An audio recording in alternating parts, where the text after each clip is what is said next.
आज का जो चर्चा का विषय है वो है, सत्संग में हम बताएंगे हु एम आई, मैं कौन हूं।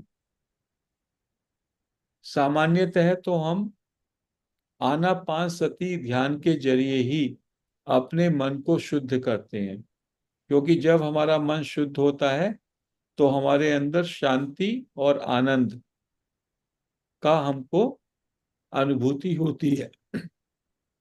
बुद्धिस्ट टेक्निक में, बुद्धिस्ट मेथड में आनापानसति ध्यान का विशेष उपयोगिता है। प्रत्येक व्यक्ति उस ध्यान को करे तो उसके जीवन में आनंद आ जाता है, उसके जीवन में शांति आ जाती है, उसके जीवन में संपूर्णता आ जाती है।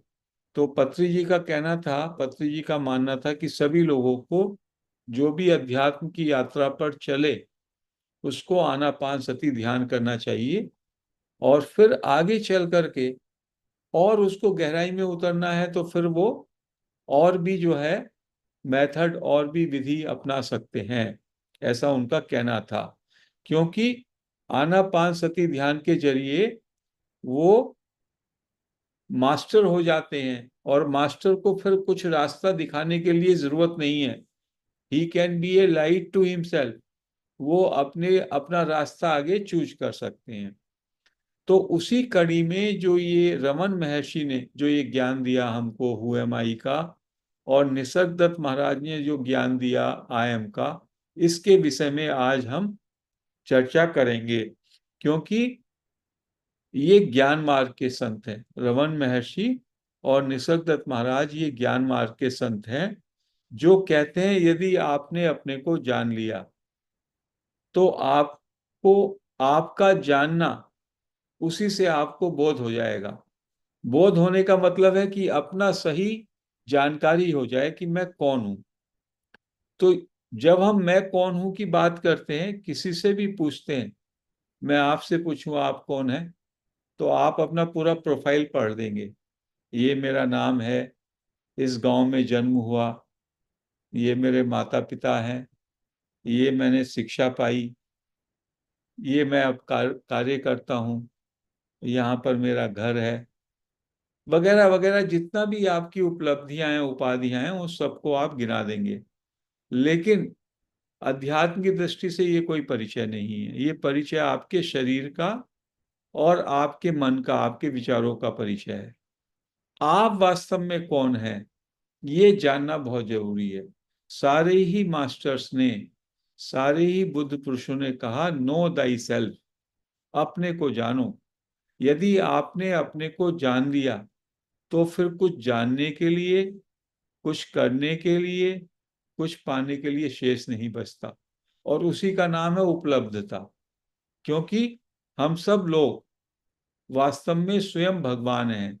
We are God. Patri sir भी इस बात को कहते थे, I am God, you are God, everybody is God. लेकिन कहने से तो मैं जब तक उसको जानूं नहीं कि मेरी डिविनिटी क्या है, मेरा भगवत स्वरूप क्या है, जब तक मैंने उसको पहचाना नहीं, उसको रियलाइज नहीं किया, तो वो कहने से बात नहीं चलती। कहने का मतलब तो है कि एक तोता होता है पिंजरे में बंद, वो राम राम कहता रहता है, राम राम कहता रहता है। और राम राम कहने से जब बिल्ली उसके पास आती है तो उसका राम नाम भग जाता है उसको, फिर से वो जो है भय में आ जाता है। तो वास्तव में आपको कहने से नहीं कि मैं भगवान हूं, इस बात का बोध हो जाए, इस बात को, ये बात आपको, ये सत्य प्रकट हो जाए, उसके लिए ये जितना भी हमारा ज्ञान है और जितना भी हमारा तप है और जितनी भी प्रैक्टिस है वो करनी पड़ती है। तो इसी इसी बात को एक कथानक के जरिए हम शुरू करते हैं। एक कथानक है अष्टावक्र और जनक का। जनक राजा थे और उनका राज्य बड़ी अच्छी तरह से चलता था। और एक दिन वो रात को अपने घर पे, अपने महल में सो रहे थे, और उनको एक स्वप्न आया।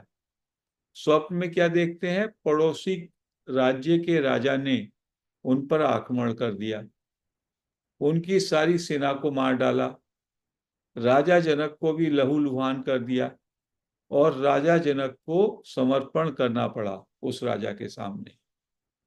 और वो राजा इतना क्रूर था पड़ोसी देश का, उसने कहा मैं आपको या तो मृत्यु दंड दूंगा या सुबह होने से पहले आप अपने राज्य की सीमाओं से बाहर चले जाओ। तो राजा जनक को बड़ी भूख प्यास लगी हुई है, तड़प रहे हैं, उनके शरीर से खून बह रहा है, और कोई जनता भी उनकी उनकी प्रजा भी उनको पानी नहीं दे रही। क्यों नहीं दे रही? सबको ये डर है कि यदि हम राजा जनक की कोई भी मदद करेंगे तो ये पड़ोसी देश का राजा उसके सैनिक खबर कर देंगे, तो वो राजा हमारे साथ भी क्रूरता का व्यवहार करेगा। सब डरे हुए हैं। तो राजा जनक भूखे प्यासे ही जल्दी जल्दी अपनी राज्य की सीमा से बाहर जाते हैं। भूखे हैं, तड़प रहे हैं, प्यासे हैं।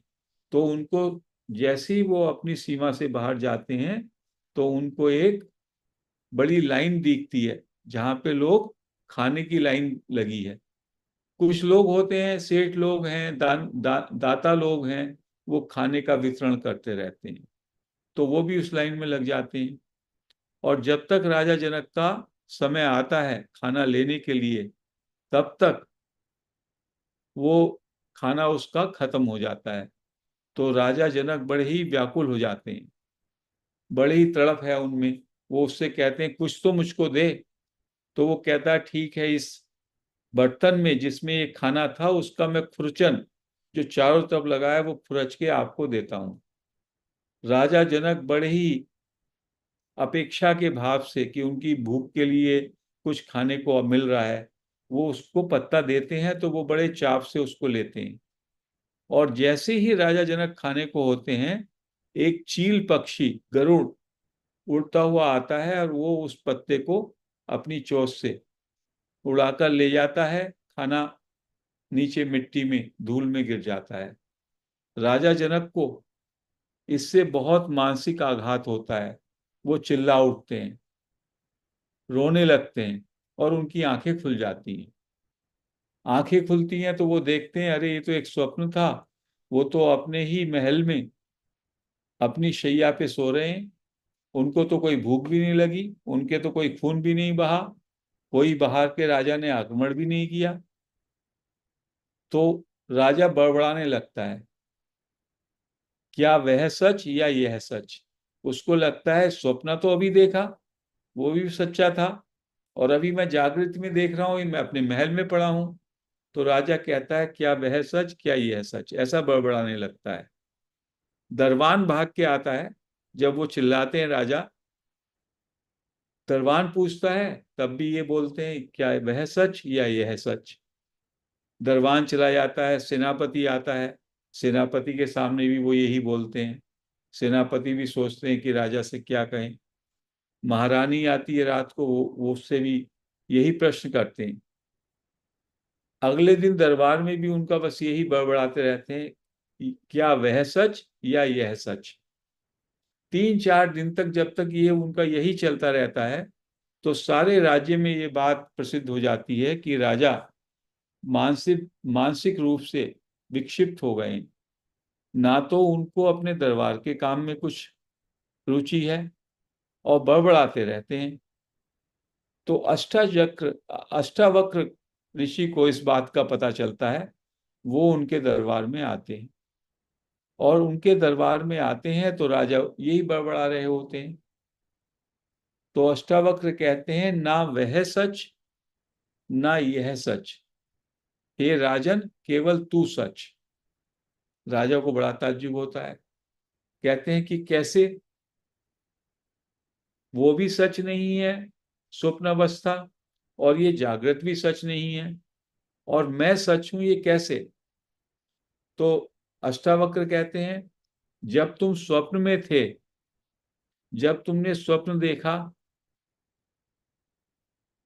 तब ये जागृत अवस्था नहीं थी। यस, ये नहीं थी, तो इसलिए वो सच नहीं है। वो सच उसी समय का था, अभी वो गायब हो गया। और अभी ये जागृत अवस्था है, तो वो स्वप्न अवस्था नहीं है, तो ये जागृत अवस्था भी अभी की है। ये भी बदल जाएगी। कहते हैं हाँ तो ये भी सच नहीं है। लेकिन तू उस समय भी मौजूद था हे राजन, जब तैने स्वप्न देखा तब भी तुम मौजूद थे। जिसने अनुभव किया, जिसने उस स्वप्न का ज्ञान किया, बोध किया, वो तुम तब भी मौजूद था स्वप्न के समय। और अभी जागृत में भी जो ये जगत को देख रहा है, अपने महल को देख रहा है, तब भी उसमें मौजूद है कि नहीं है? तो राजन कहते हैं हाँ ये तो है।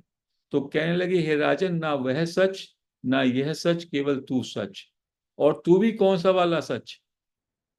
तू में भी, तू का मतलब है जो जान रहा है, मेरे अंदर जो ज्ञाता है, मेरे अंदर जो जानने वाला एलिमेंट है, सीयर, जिसको कहते हैं सीयर, देखने वाला, दृष्टा। जो दृष्टा है वो हमेशा स्वप्न की अवस्था हो, जागृत की अवस्था हो, सुसुप्ति की अवस्था हो, दृष्टा हमेशा रहता है।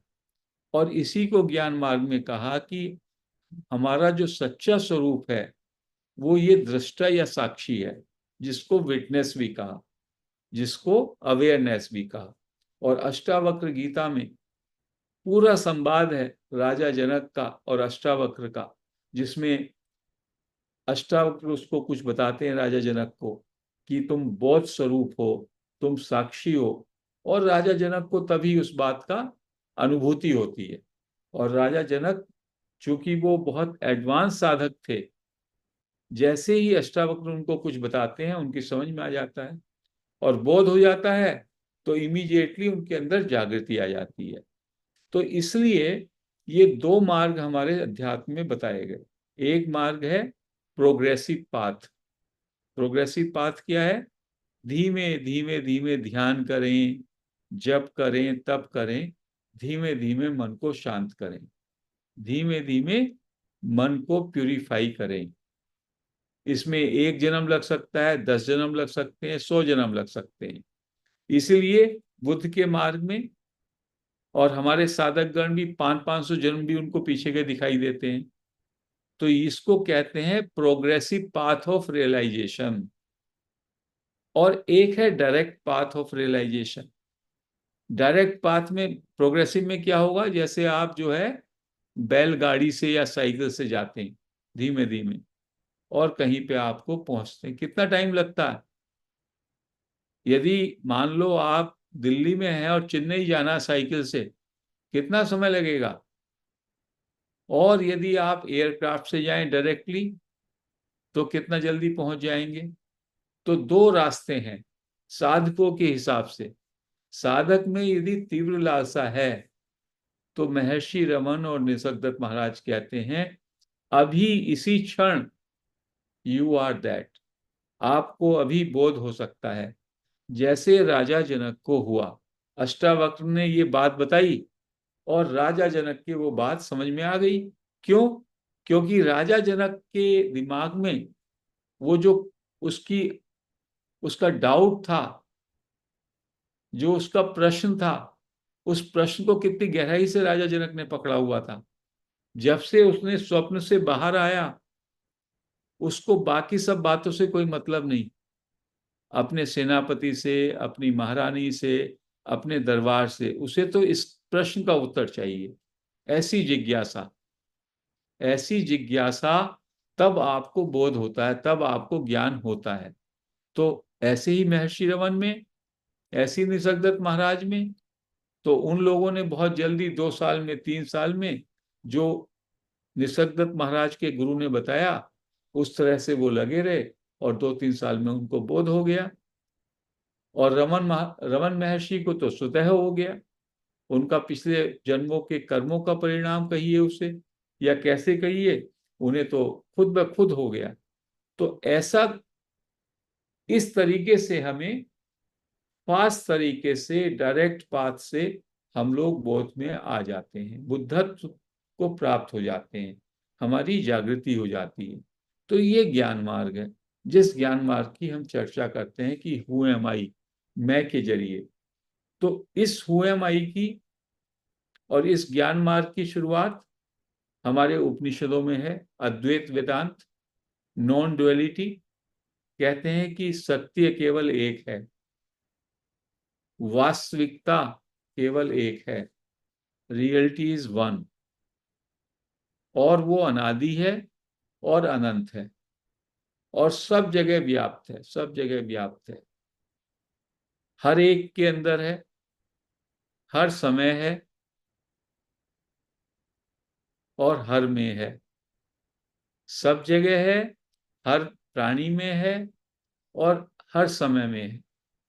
इसलिए आपके अंदर भी है, मेरे अंदर भी है, क्योंकि वही एक वास्तविकता है जो सृष्टि के, चराचर सृष्टि में पूरी तरह से समाई हुई है, और उसको आपने जान लिया क्योंकि वो आपके अंदर है, आपका स्वरूप है, तो उसी का नाम बोध है।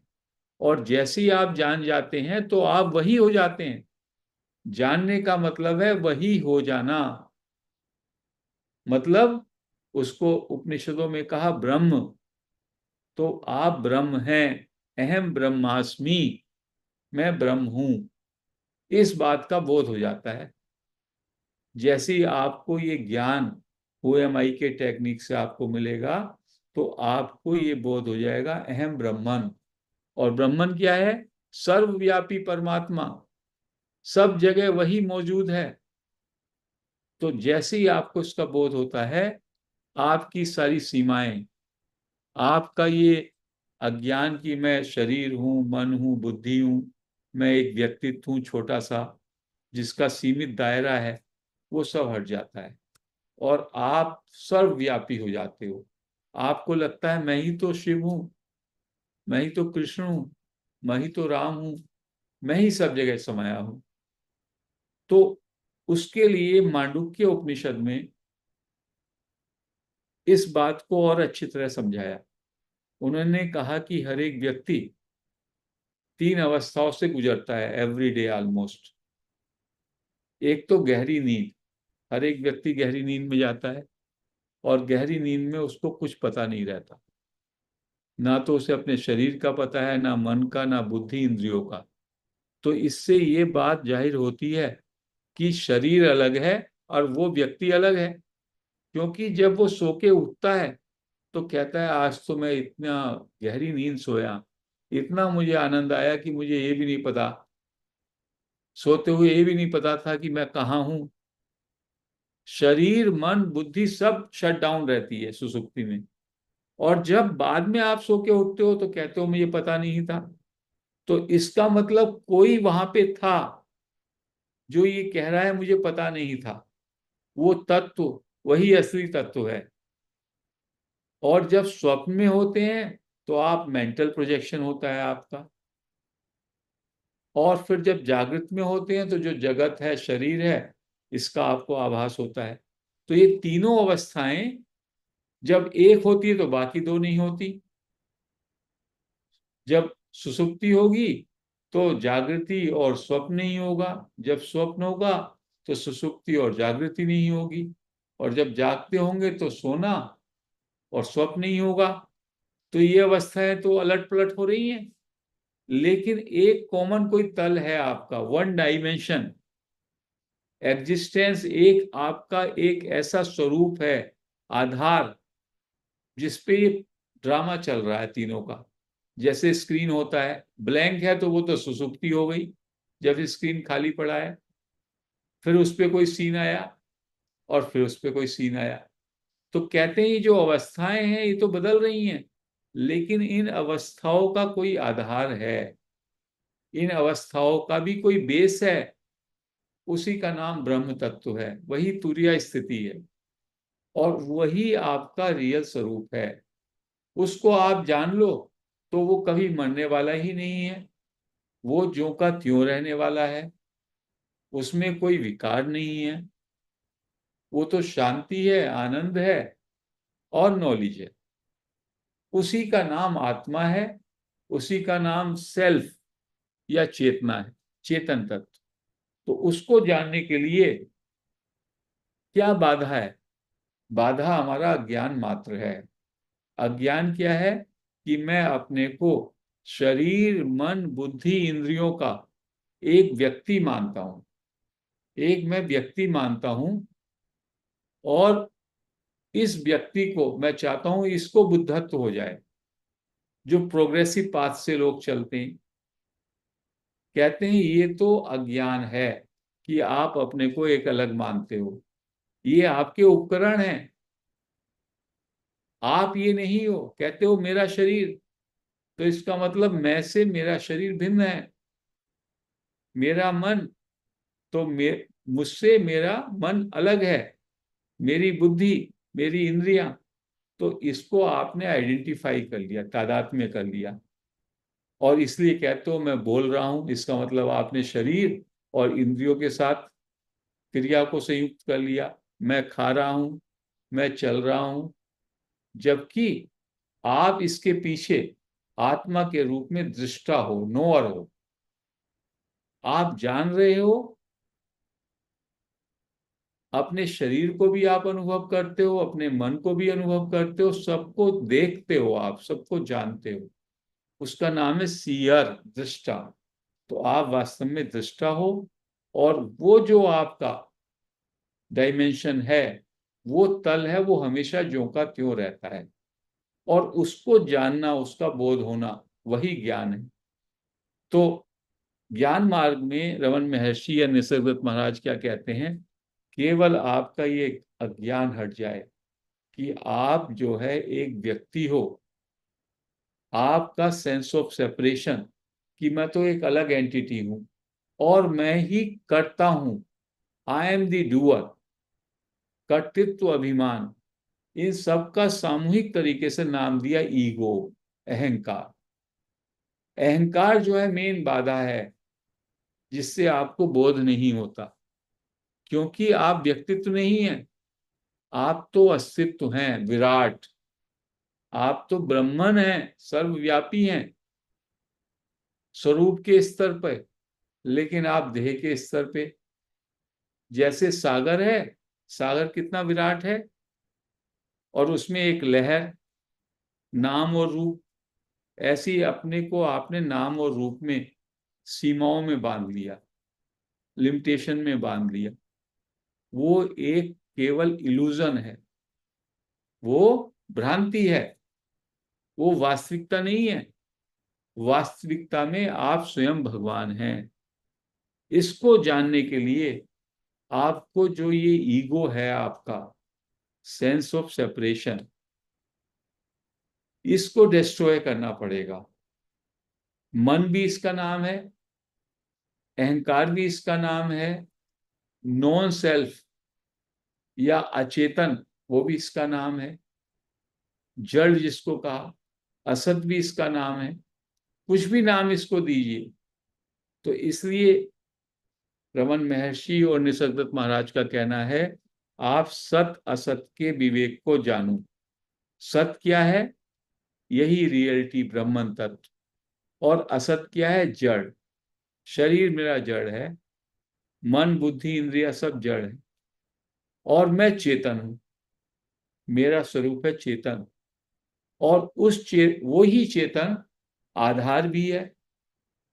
जैसे स्क्रीन होता है सिनेमा का, और उसी में लाइट है।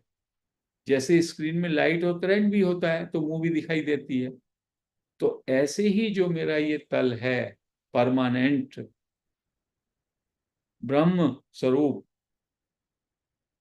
या सेल्फ, उसके आधार पर, उसके सबस्ट्रेटम पर और उसके प्रकाश में मेरा मन बुद्धि इंद्रियां, जो कि वास्तव में जड़ है, वो भी चेतन प्रतीत होता है।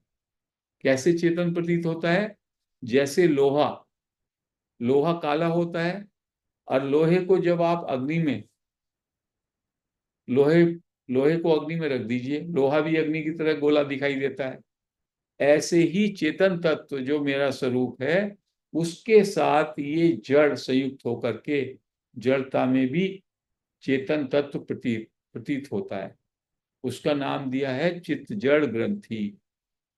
तो महर्षि रमन का कहना है कि आप सेल्फ इंक्वायरी के जरिए, हु एम आई के जरिए, मैं कौन हूं के जरिए, आई को पे अपना ध्यान दो। जो आई है आपका, आई में दोनों, ईगो वाला आई, अहंकार वाला आई, और जो परमानेंट आई है, जो शाश्वत आई है, दोनों मिक्स है। कैसे? जब आपकी बात होती है, आप बचपन में कैसे थे, आप युवावस्था में कैसे थे, आप अभी कैसे हैं, तो आपको लगता नहीं कि आपके अंदर कोई कॉमन ऐसा तल है जिसमें जब आप बचपन की बात कर रहे हैं तभी भी मान रहे हैं मैं ही था, तब भी युवावस्था में तब भी मैं था, अभी भी मैं वही हूं। तो वो जो वो वाला तल है, वही वास्तविक तल है आपका, जिसकी को कहा तुरिया अवस्था। और बाकी जो आपका बचपना, आपकी युवावस्था, आपकी प्रौढ़ावस्था, आपकी वृद्धावस्था, मैच्योर स्थिति, ये अवस्थाएं बदल गई, लेकिन वो तल वैसे का वैसा ही रहा। तो उस तल को ही हमको जानना है, उस तल पे ही अपना, हम लोग उस तल पे स्वरूप की स्थिति का मतलब ये है कि you realize that you are that चेतन तत्व। आप वो कॉन्शियसनेस हैं जो कभी बदलता नहीं, जो हमेशा जैसे का तैसा रहता है, जिसमें कोई कमी है ही नहीं। उसका दो ही काम है, वो अधिष्ठान है, सबका प्लेटफॉर्म है, और सबको प्रकाशित करता है, और आनंद स्वरूप है। सत चित आनंद, एग्जिस्टेंस, नॉलेज एंड ब्लिस, ये तीनों चीजें उसमें जो है साथ में सामूहिक होती हैं। तो मैं क्या हूं? मैं सच्चित आनंद हूं, और सच्चित आनंद के स्तर पर मैं ब्रह्मन हूं। अहम ब्रह्मास्मि, प्रज्ञानम ब्रह्मम। और ब्रह्म क्या है? कॉन्शियसनेस। तो चेतन ही चेतन। और जैसे ही मुझे मेरा ये अज्ञान दूर हो जाए कि मैं शरीर के साथ, जो मेरा आइडेंटिफिकेशन है, मैं शरीर मन बुद्धि इंद्रियां हूं, सीमित हूं, ये अज्ञान हट जाए, तो ऑटोमेटिकली मुझे अपने वास्तविक स्वरूप का, जो कि ब्रह्म स्वरूप है, जो कि परमात्मा स्वरूप है, उसका ज्ञान हो जाता है, उसका बोध हो जाता है। और इस बोध के लिए रमन महर्षि ने टेक्निक बताई, हु एम आई। आप जो है आंखें बंद करके हु एम आई का प्रैक्टिस करें, और देखें कि मेरे अंदर ये आई, जो मैं आई बोलता हूं मैं, ये कहाँ से उत्पन्न हुआ। अपने को, अपनी अटेंशन आई पे लाए। इससे क्या होता है? हु एम आई के जरिए U turn your attention inward, U turn your attention inward, और फिर आई कहाँ से उठ रहा है उस पर लाते हैं। और कोई विचार आता है बीच में, कोई भावना आती है, कोई उद्वेग आता है, पूछते हैं फिर से ये किसको हो रहा है, उसका उत्तर यही होता है ये मुझको हो रहा है। और फिर क्वेश्चन करते हैं हु एम आई, और वापस फिर आई पे आ जाते हैं। इस तरह से जब बार बार आप अपनी अटेंशन आई पे लगते हैं, तो जो ईगो वाला आई है, जिसने शरीर मन बुद्धि इंद्रियों से संयोग कर रखा है, वो आई हट जाता है। और उसका जो स्रोत है, उसकी जो जड़ है, रूट है, जो वास्तविक आई है, जो हमेशा जैसे का तैसा रहता है, जिसका नाम है सेल्फ, चेतन या साक्षी या दृष्टा, वो ही केवल बचता है। और उसी का नाम बोध है, उसी का नाम रियलाइजेशन है। और इसी को रमन महर्षि कहते हैं डायरेक्ट पाथ। उनका मानना है कि ध्यान से, जब से तब से आपको बहुत समय लगेगा, आपका मन धीमे धीमे शुद्ध होगा। आज मन में कोई विकार आपने खत्म किया, दूसरा विकार जन्म ले लेगा, क्योंकि मन का तो स्वभाव ऐसा है। तो क्या करना है? मन को विलीन कर दें, मन को विनाश कर दें, मनोनाश। महर्षि कहते हैं कि मनोनाश करना होगा। और मनोनाश कैसे होगा? हु एम आई टेक्निक से, सेल्फ इंक्वायरी से। धीमे धीमे विचार खत्म हो जाएंगे, निर्विचार अवस्था आ जाएगी। उसके बाद आप जो भी कार्य करेंगे वो आत्मस्फूर्णा से करेंगे, इंट्यूटिव इंटेलिजेंस से करेंगे। और आपके इंडिविजुअल माइंड की जगह कॉस्मिक माइंड ऑपरेट करेगा।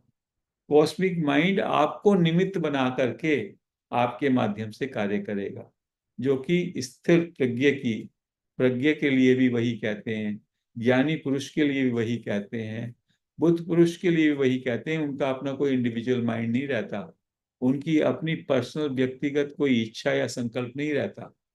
जो भी कुछ वो करते हैं वो ईश्वर की मर्जी से, कॉस्मिक विल के द्वारा ही करते हैं। वो केवल निमित्त मात्र रह जाते हैं।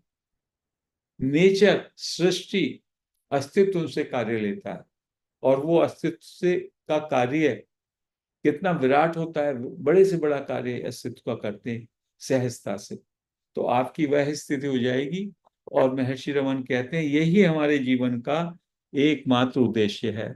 गीता भी कहती है कि आपके जीवन का एक ही उद्देश्य है कि आप भक्ति के द्वारा, ज्ञान के द्वारा अपने स्वरूप को जानें।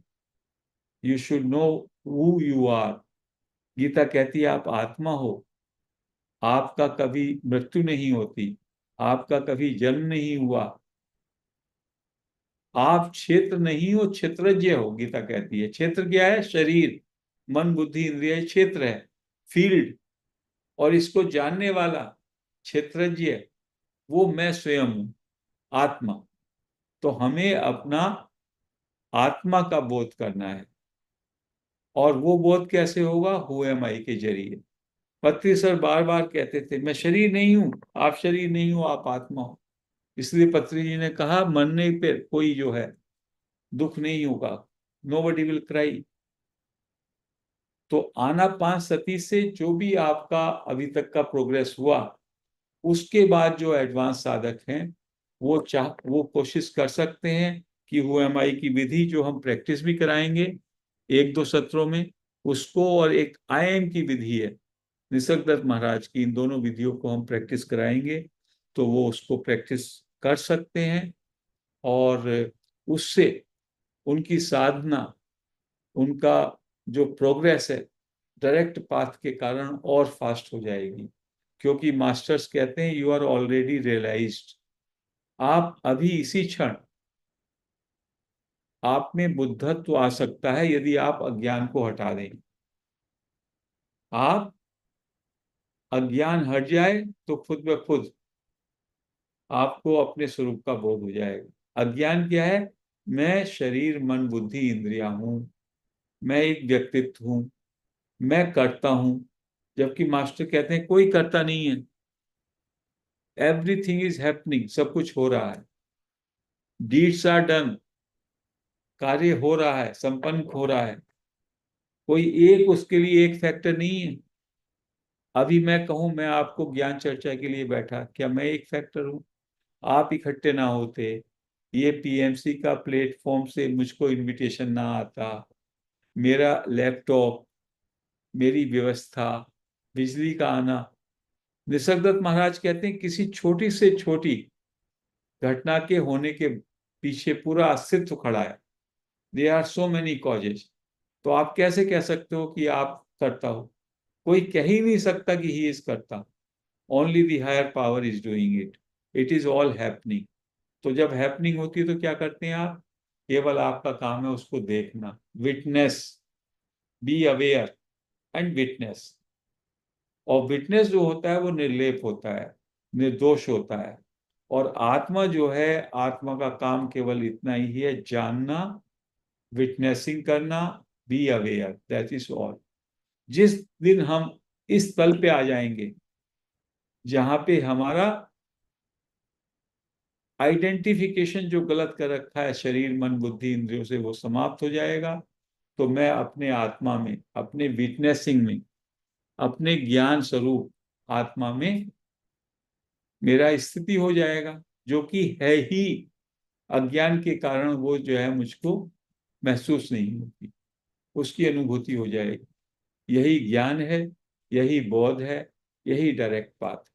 तो आज हम महर्षि रमन के इस सत्संग को यहीं समाप्त करते हैं। तो 10 मिनट के लिए अभी हम प्रैक्टिस करेंगे फ्रेंड्स।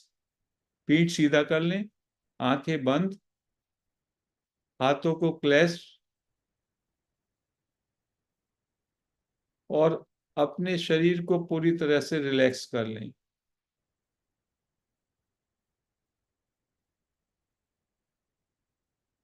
अपने से प्रश्न करें, हु एम आई, मैं कौन हूं। और अपने अंदर आई को टटोलें। आई आई बोलें अपने अंदर सॉफ्टली, आई आई आई। और महसूस करें ये आई, आई का मतलब मैं, ये कहां से उठ रहा है मेरे अंदर। मराठी का आई नहीं, आई इंग्लिश वाला आई। आई यानी मैं, मेरे अंदर आई का वाइब्रेशन, आई का भावना अंदर से आती है। आप देखिए, सॉफ्टली बोलिए अपने अंदर मैं या आई, तो मेरे अंदर से मैं का भाव, आई की फीलिंग उठती है। महर्षि कहते हैं उस आई की फीलिंग पे पूरी तरीके से टिक जाएं। अपनी अटेंशन आई फीलिंग पे ले आए अपने अंदर। आई के साथ पूरे जुड़ जाएं आप 2 मिनट के लिए।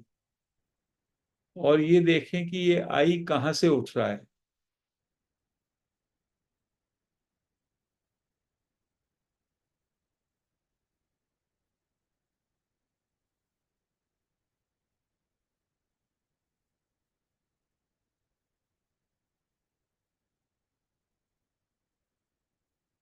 आई पे पूरी तरह से अटेंशन।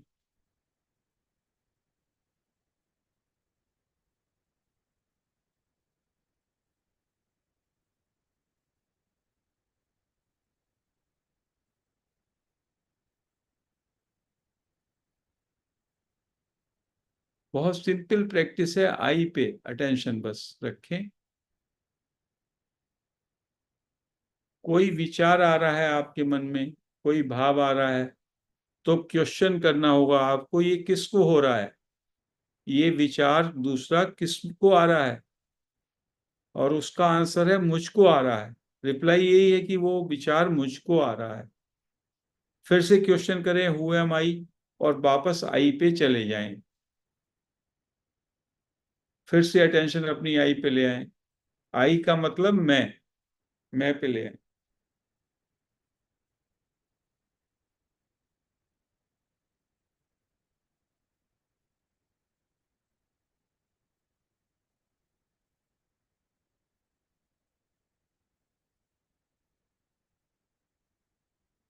बीच में आप अंदर अंदर आई आई आई ऐसा सॉफ्टली बोल सकते हैं।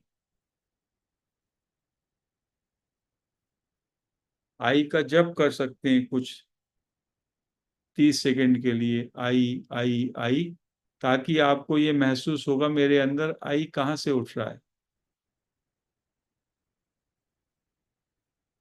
विचारों को लेट गो कहें, नो थिंकिंग।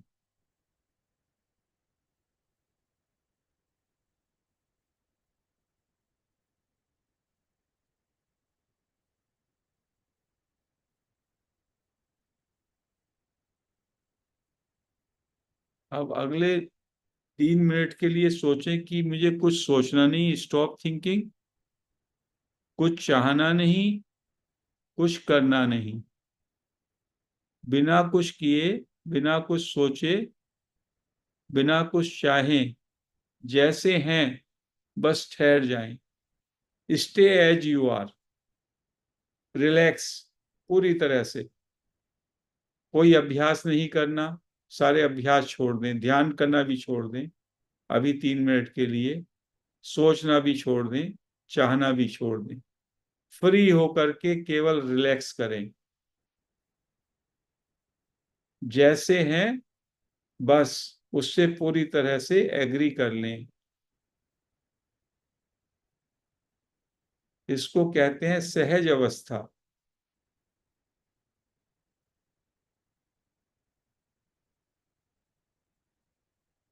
जैसा मैं हूं उससे पूरी तरह राजी, इसी क्षण।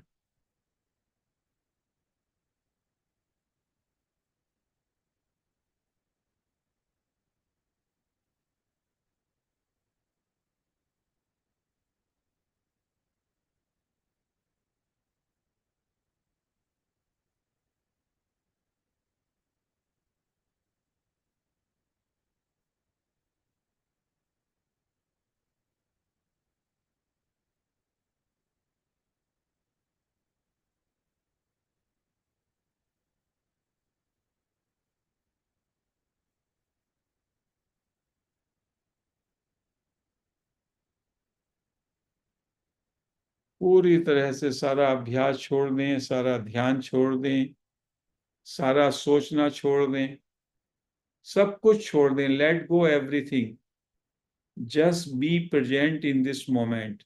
इस क्षण में पूरी तरीके से रिलैक्स करें। ये सबसे ऊंची कोटि का ध्यान है। सहज अवस्था, स्वरूप में स्थिति।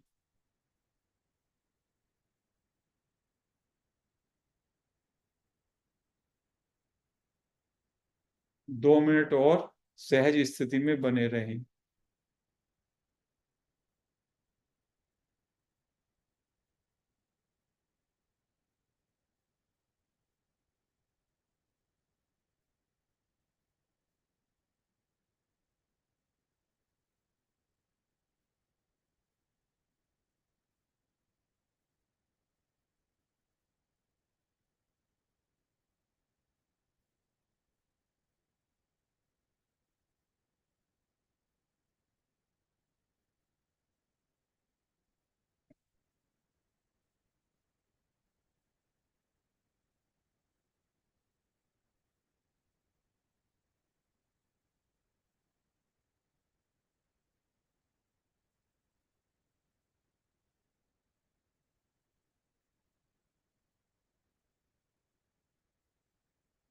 कोई अभ्यास नहीं करना, कुछ सोचना नहीं, कुछ चाहना नहीं, पूरी तरह से अंदर से शांत, और इस क्षण में पूरी तरह से राजी और तृप्त।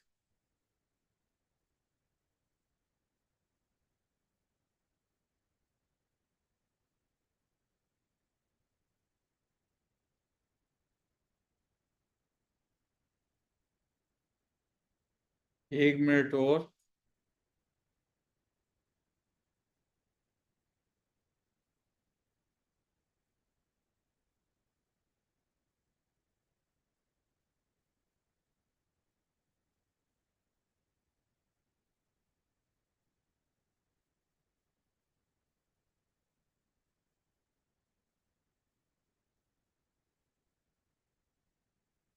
30 सेकेंड पूरी तरह से शांत विश्राम में। लेट गो एवरीथिंग, सबको छोड़ दीजिए।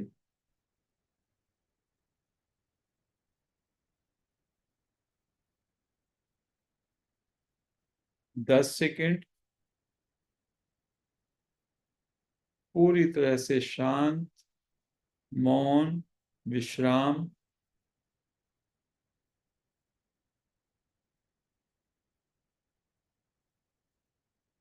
5 सेकेंड अपने दोनों हाथ अपने आंखों पे रख लें 5 सेकेंड के लिए।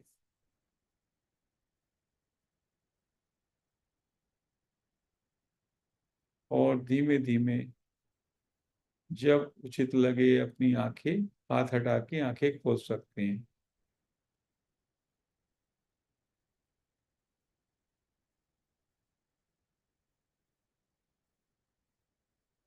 आज फ्रेंड्स समय कम था तो छोटा सा हमने कराया सहज ध्यान।